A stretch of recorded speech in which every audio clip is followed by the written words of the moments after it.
Hello and Assalamu alaikum. Welcome to this channel. This video will be discussing about some historical places of Pakistan, starting with the Makli Necropolis. Located in Thatta in the southern province of Sindh, it's an enormous cemetery with 1 million graves scattered over 15 square kilometers. Some graves of rulers in the city of the dead are notable specimens of architecture. The vast necropolis is among the largest in the world. Kings, queens, governors, saints, scholars, and philosophers are buried here in brick or stone monuments, some of which are lavishly decorated with glazed tiles. These structures are notable for their fusion of diverse influences into a local style. The influences include, among others, Hindu architecture of the Gujarati style and Mughal imperial architecture. The monuments stand as meaningful testimonies to the social and political history of Sindh. Now we will be discussing some specific tombs, starting with the Jam Nizamuddin II. So it is the one of the outstanding monument. Jam Nizamuddin reigned from 1461 to 1509. He was the most famous ruler of the Sama dynasty which ruled Sindh, parts of Punjab and Balochistan. His capital was Thatta.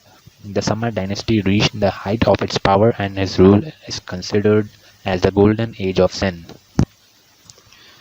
So the second tomb I have selected is of Isa Khan Tarkan. Uh, his monument is the largest one. He died in 1644. The monument consists of a square courtyard surrounded by high walls with two grandiose separate balconies carved up to the dome. This tremendous place was constructed during his lifetime. Finally, this is the last tomb I am discussing of Diwan Shurfa Khan. It is the best preserved and one of the most colorful building of Makli. Made in Persian style.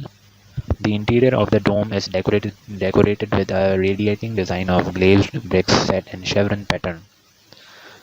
Diwan was a minister of the Mughal governor of Sindh during the reign of Shah Jahan. The mausoleum was erected in the year 1639 AD. Okay, so now the next place is Chaukhandi Tombs, located just 29 kilometers east of city Karachi.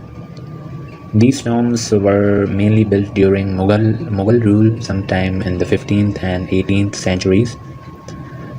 They are known as the family graveyard of the Jokyo tribe, although Baloch tribes have also been buried here. Only a few tombs have been raised on a single common platform, finished in Hindu style. Constructed out of huge sandstone slabs, delicately stacked into a finest pyramid shape, elaborative and exquisite stone carving. This style of graves is nowhere else found in the Islamic countries, constructed either as single graves or in a group. These tombs are embellished besides geometrical designs and motifs with figural representations such as mounted horsemen, hunting scenes, arms, jewelry, etc. There are various opinions as to the meaning of the word Chaukhandi, whether it's a name of a place or an architectural term.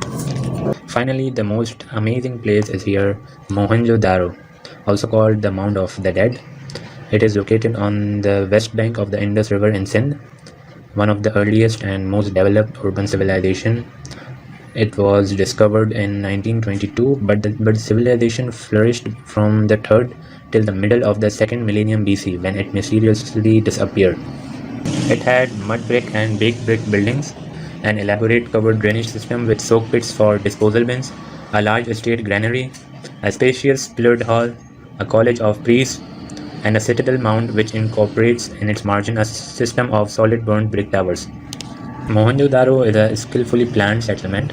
Beneath the citadel, streets divide the town in great oblong blocks, each 400 yards in length and 200 or 300 yards in width. Great Bath consisted of an open quadrangle with verandas on 4 sides, galleries and rooms at the back, a group of halls on the north side and a large pool. Nearby was the great granary, possibly a public treasury where taxes were paid in kind. Archaeologists believe trade and cultural links existed between Mohenjo Daro and the contemporary civilizations of Mesopotamia and Egypt. Testifying to the highly developed and artistic sensibility of the Mohenjo Daro people is the discovery of necklaces, pendants of beads, earrings, and anklets of ivory and mother of pearl, vessels of silver, copper, and bronze, and polished stone weights and measures, which suggest the existence of very strict civic regulations. Various art objects found at Mohenjo Daro include burnt clay, figurines, models of bird, a nobleman or a priest king figure and other figures, etc. The figure art is best illustrated by steatite seals bearing lifelike representations of animals and mythological creatures such as the unicorn. They bear short inscriptions in a remarkable pictographic script which has yet to be deciphered. There are signs of a much later settlement upon the debris of this civilization dating back to the Kushan period. Kushan period existed between the 1st and the 3rd centuries AD. The remains of a Buddhist stupa and a monastery belongs to this later period. But the question is that how this remarkable civilization containing such intelligent people came to an end after 1800 BC remains a mystery. Human skeletons excavated show signs of a violent end. Whether this came as a result of massacre at the hands of invading Aryan hordes, some historians believe, or was triggered by an earthquake or floods, remains yet to be established. The museum houses priceless relics found from the excavations, including engraved seals, ornaments, utensils, pottery, weapons, and toys. Interestingly, the bullock carts, boats, drinking jars, and toys used even today in the adjoining areas bear a strong resemblance to those used by ancient citizens of Mohenjo Daro.